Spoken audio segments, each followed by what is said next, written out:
Hey guys, it's Glenn with Lessons for Landlords. How's everyone doing out there today? It's been a while since I made a video, and I wanted to make a very special video today and tell you the Park Avenue story. And this is the story where I lost $127,000 on a bad investment. It burnt a hole through my wallet, but I made it through, and I'm going to tell you how. It's a great story, and I hope you can maybe get some lessons or some tidbits of what I went through. So again, you might be saying to yourself, Glenn, how did you lose $127,000 on a real estate investment?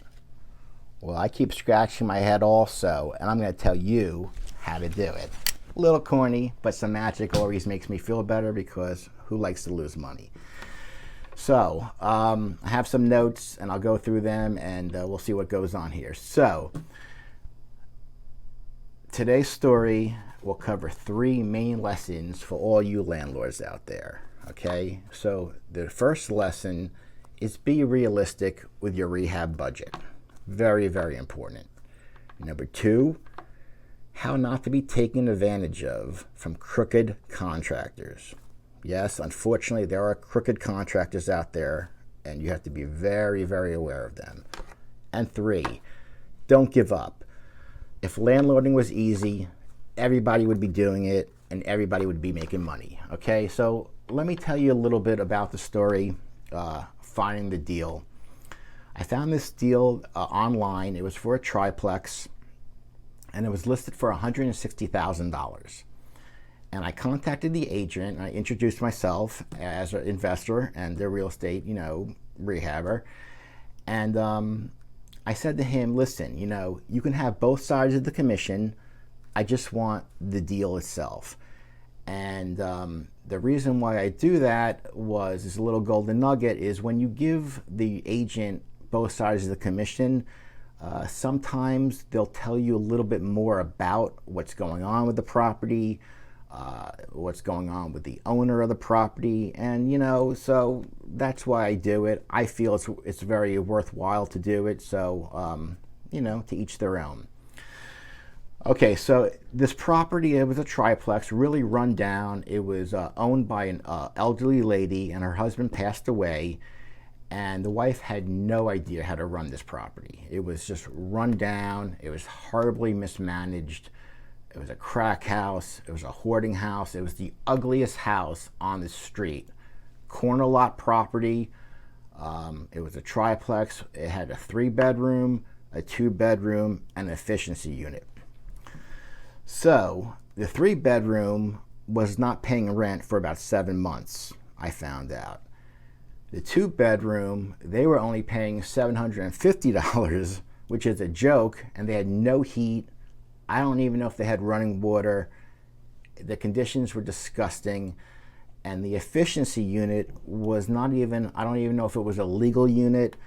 Very small, but it was an efficiency unit, and that was vacant also.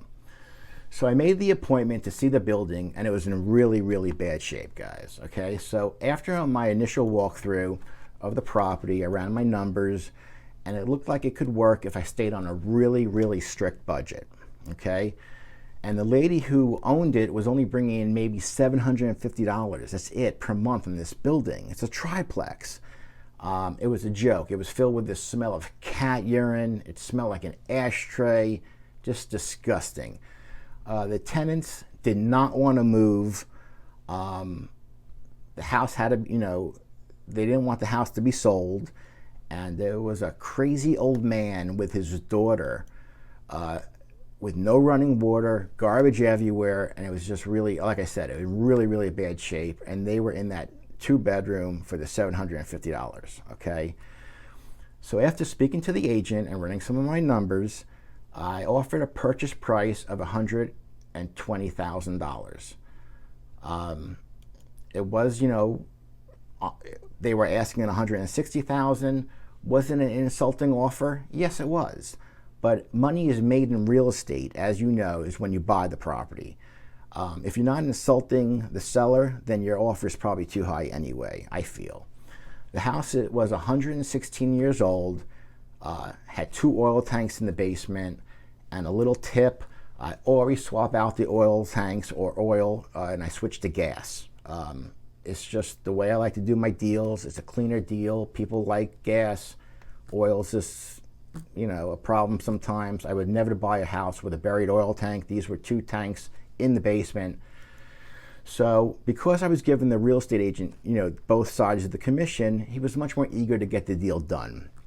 And I was able to get a lot more information on, what was going on with the property, why they were selling it, And so after running my numbers, my purchase price was $120,000 I was going to ask for the property. The rehab budget was going to be $40,000. That's it. That's what I wanted to do to make this house happen. And I was all in at $160,000, okay?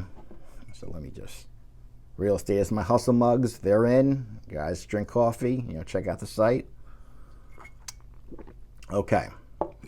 So I was going to make this triplex the most beautiful property in the town. That was my mission. And after correctly adjusting, all the rents to where they should be, the triplex should pay out around $3,650 in rent per month. This is a lot more than the $750 the lady was getting for their property every month. So you can see how badly mismanaged this property was. It was not going to be an easy task, not at all. So I wrote up my offer, and I always like to add some contingencies to protect me in the deal.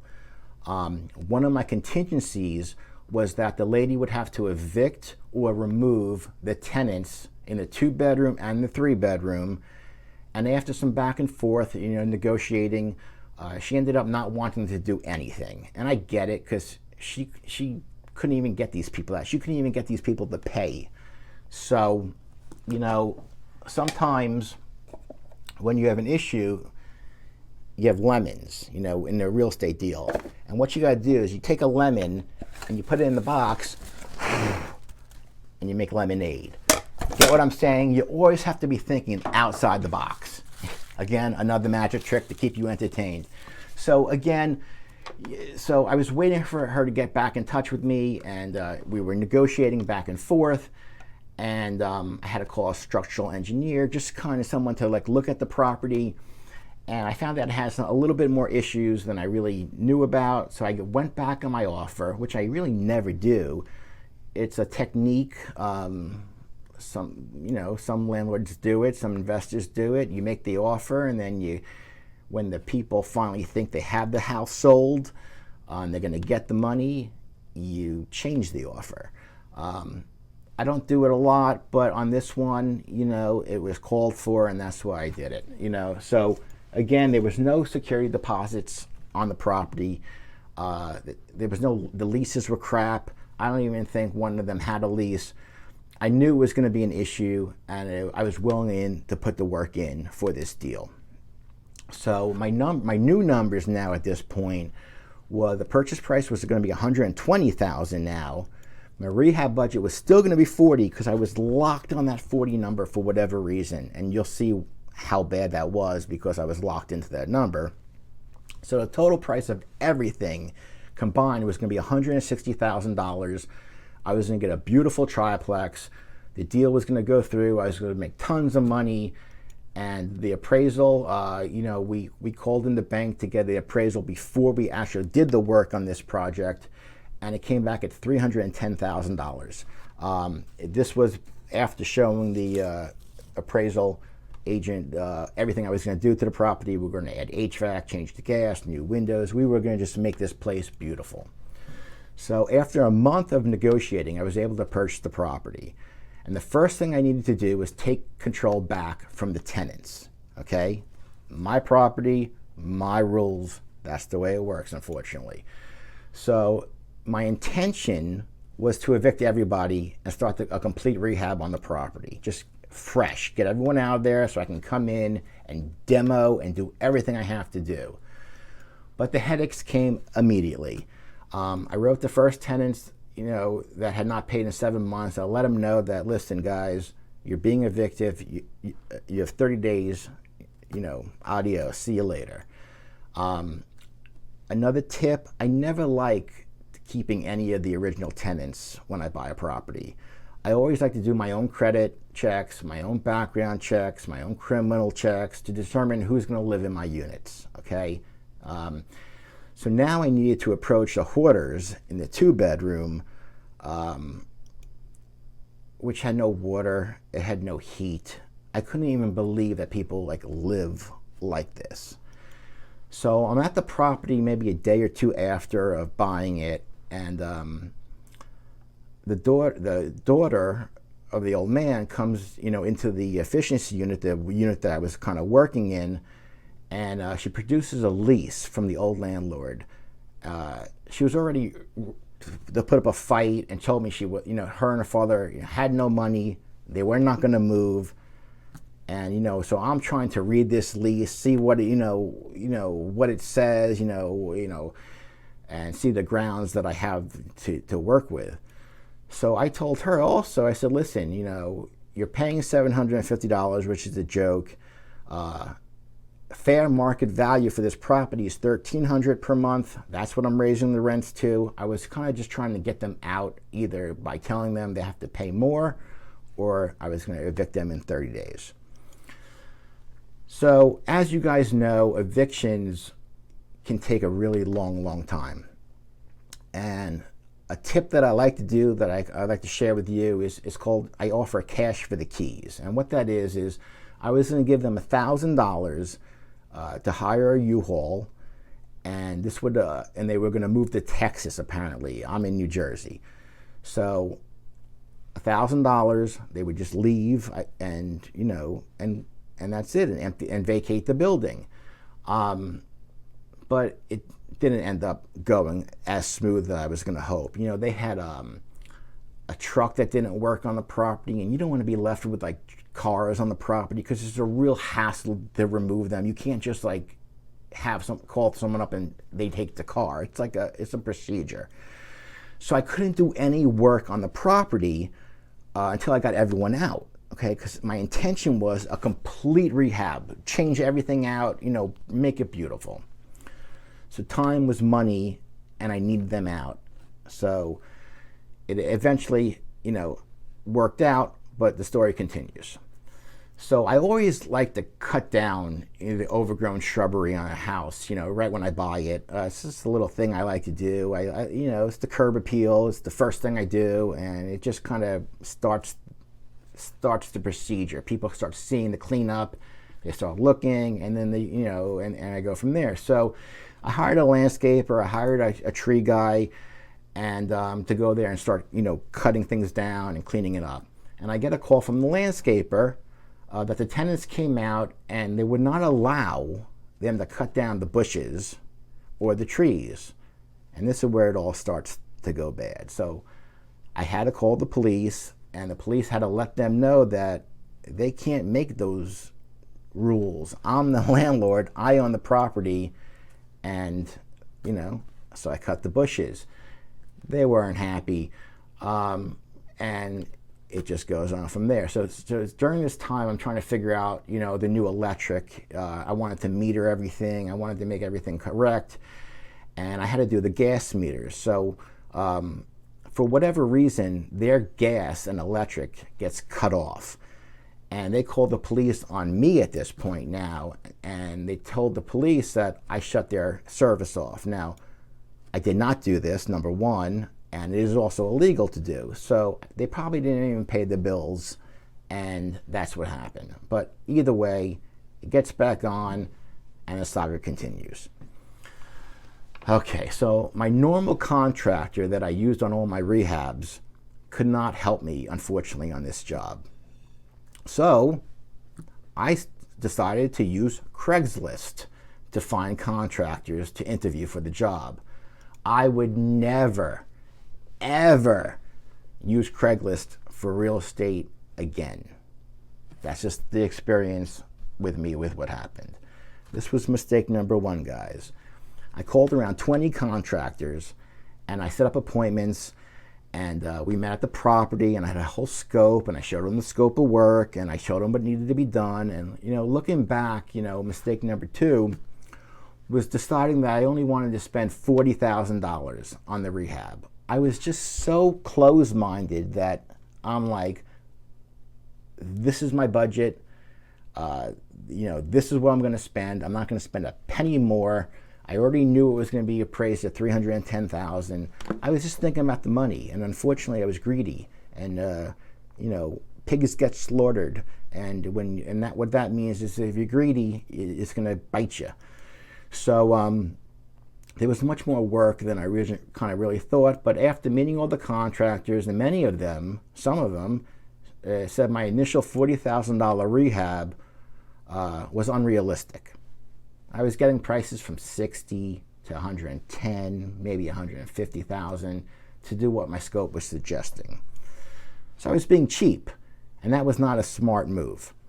So there was one contractor that arrived one day and I spent about an hour with him, and he said, "Sure, I could do the rehab for you for $40,000."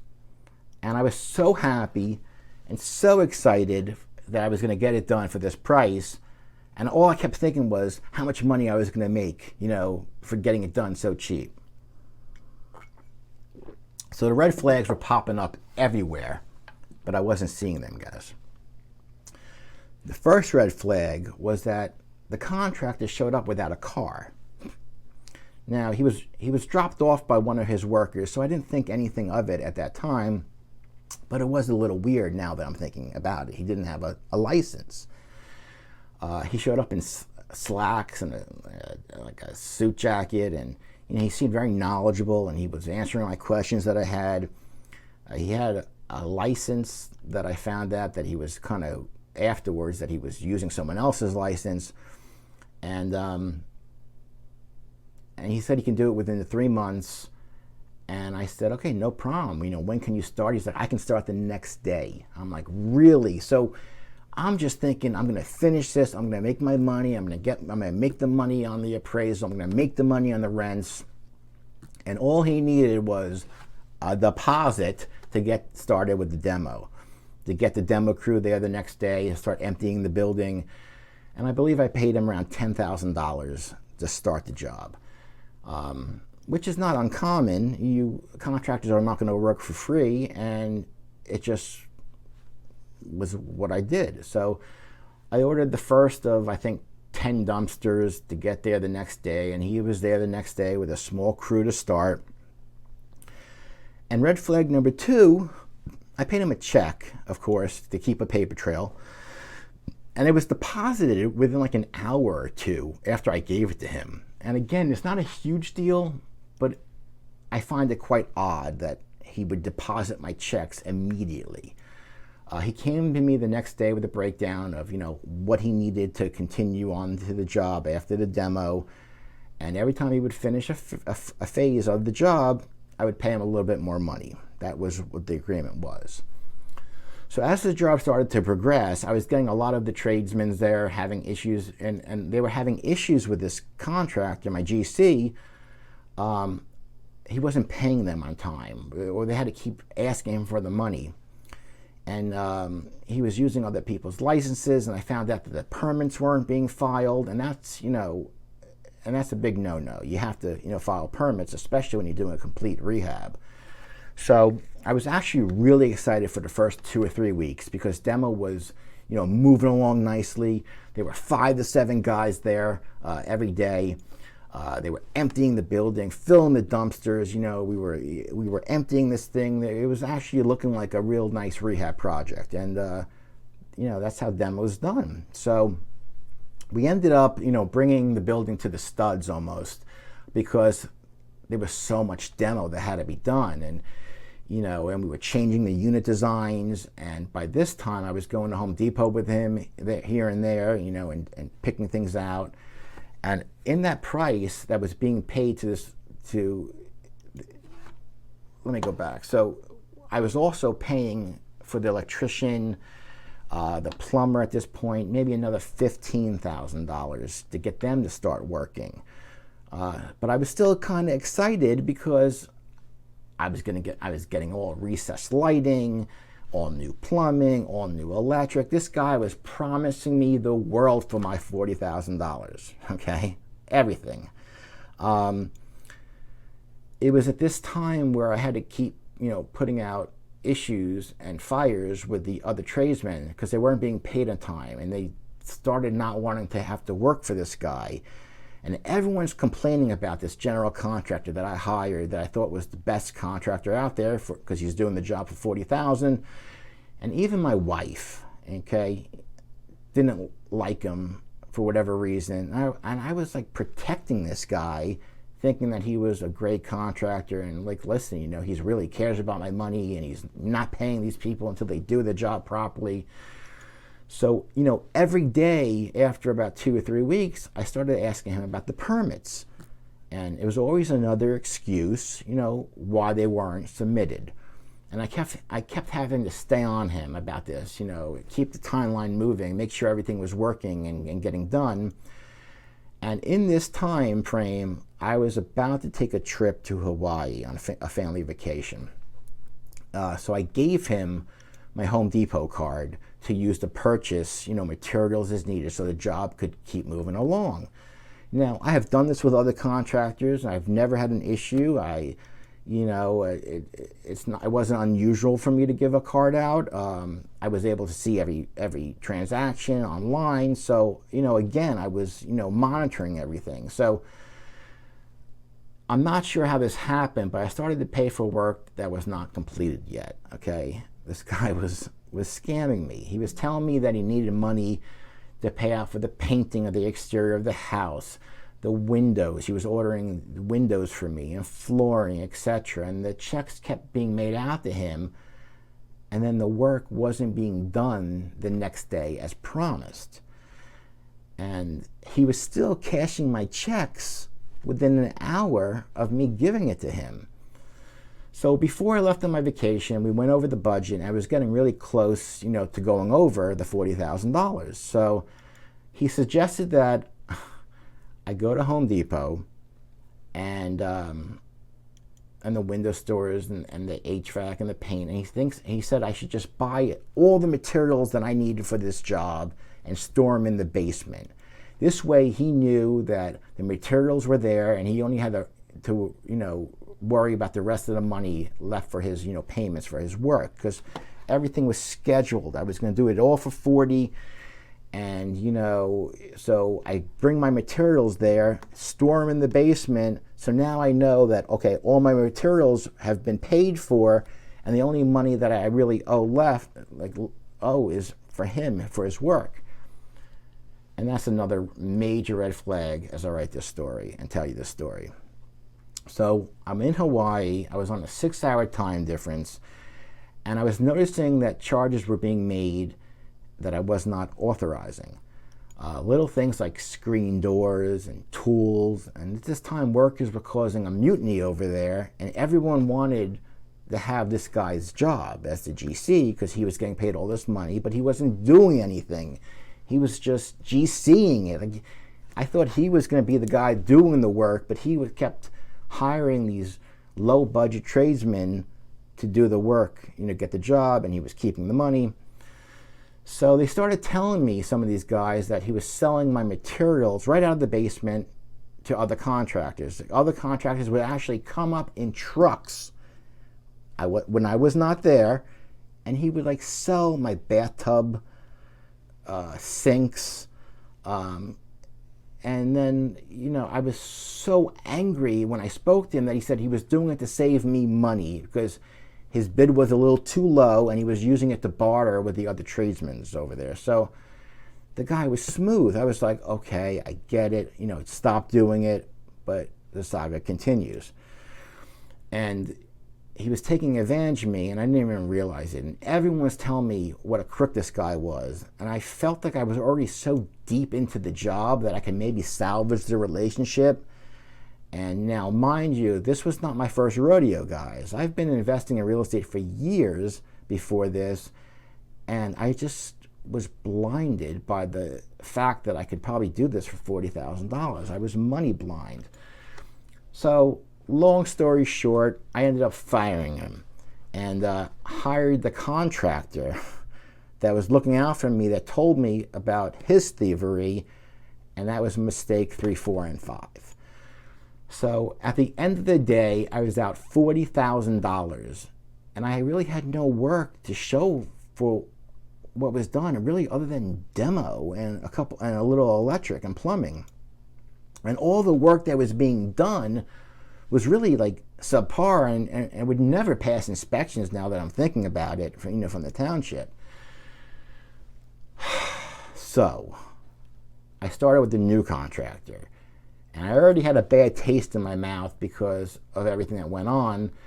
So when it came to the new contractor's contract, I was into the deal for another $25,000 because things had to get done, and I already paid out all this crazy money, but I still had to finish the job. So now my budget was $65,000, not $40,000, now $65,000, and I was not even close to being done yet. Things were moving along better, though. It was a little bit more positive vibe, and my wife and I were much happier with the communication that was going on with the new contractor, and things were going okay until he started not showing up when he said he would. His tradesmen were not there doing the jobs. I was getting callbacks from him when I reached out. I wasn't getting callbacks from him when I was reaching out for questions. And that's like a little pet peeve of mine, is like when people do not call me back. So then I received the price to install a brand new HVAC system in the triplex. And I was given a quote of $17,000 to do it all from this guy. Now, my normal HVAC guy that I use on all my properties for years, he quoted me $27,000, okay? And once again, my cheapness got the better of me, and I didn't use my normal crew. It was about saving money and not using the proper people. So to make a long story short, I gave him 3 checks for the HVAC, for the runs, and everything else that I needed to put everything in. And he told me he would pick everything up, the equipment, and in the next couple of days he was going to install everything. Well, days came and nothing was being installed, and he started not to show up for the job site, and I ended up firing him. Now, not only did I fire him, I almost like physically got into a fight with this guy. I haven't gone to a fight in maybe 35 years, and I was going to throw punches. And I ended up, suing him in court.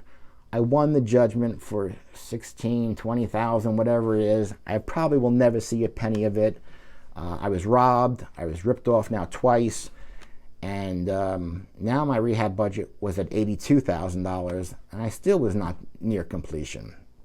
Now, keep in mind, this is taking a toll on my marriage. It's taking a toll on my health. I truly did not know what to do at this point. I was running out of money. I didn't know if I could complete the job. I was going through hell, and the only thing I could actually do was keep walking through it to get out. I had no other choice. I actually even started to pray to God at one point because I was so scared and so emotionally drained of the whole incident. And I ended up making a call, reached out to my original contractor that I used in all my previous rehabs, and I begged him to help me.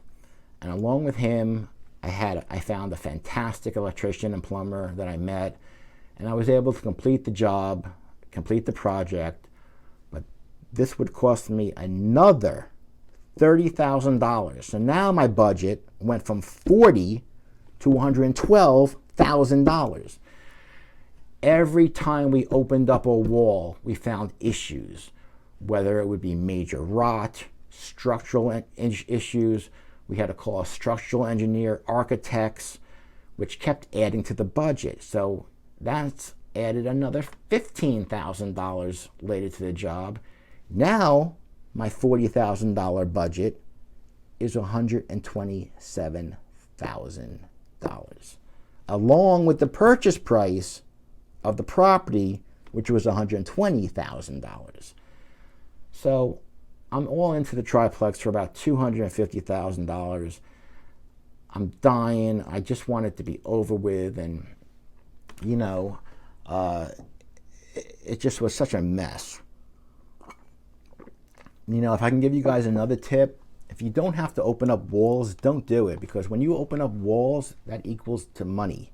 You never know what you're going to find when you open up the walls, when you take away the walls, and you might have to just fix issues you didn't think about. So as I'm retelling this horror story, I'm just amazed that I was able to, you know, walk away with finishing this job. So the good news is it's actual, now that it's done, it's an actual landmark in the town. The triplex ended up being beautiful. I'm getting top tier rents per month. I have great long-term tenants in the units, and they all love living there. So my final numbers on the project are as followed. Rent, the efficiency unit, is $850 per month. The 2-bedroom that I created is $1,300 per month, and the 3-bedroom is $1,500 per month. So the total rent I'm getting every month now is $3,650. The other lady that was poorly managing the property was making $750 a month, and the unit appraised at $310,000. My principal, mortgage, and interest, and I'll put all this, you know, below so you guys can see a little picture of it, is $1,375. My insurance, $85 a month, and my taxes were $390 a month. I add them all together, I get that number, minus it from the rents, that's my profit. So a little tip that I always like to do is I always appeal my taxes on my properties before I rehab the property. This way I'm being taxed on the original purchase price of the unit, not on the finished rehab value. This helps tremendously if it works because on your rental, because you can make more profit every month. Sometimes they'll adjust your taxes or give you a 5-year abatement, but every little bit helps. I always hire a tax abatement, a tax guy to help me with the taxes, and that's what I do. So the lessons learned on this, lessons for landlords, is be realistic with your budget. Number 2, you get what you pay for, guys. And number 3, never, ever pay for contractors' work before it's completed and done to your specifications. I hope you guys all enjoyed this story. You know, please like, subscribe, share, hit that notification button so you can get notified when I post the other videos. And, you know, I hope my horror story can shed some light, maybe save you $1 or $2 in the future as a landlord. It does happen. And my mentor told me one piece of advice. He says, write down what happened to you, frame it, and never, ever let that happen again to you. You have to learn from your mistakes, guys. That's the only way you're going to become better and become a better landlord. So again, thank you guys for watching the video. A day in the life of a landlord. Take care, guys.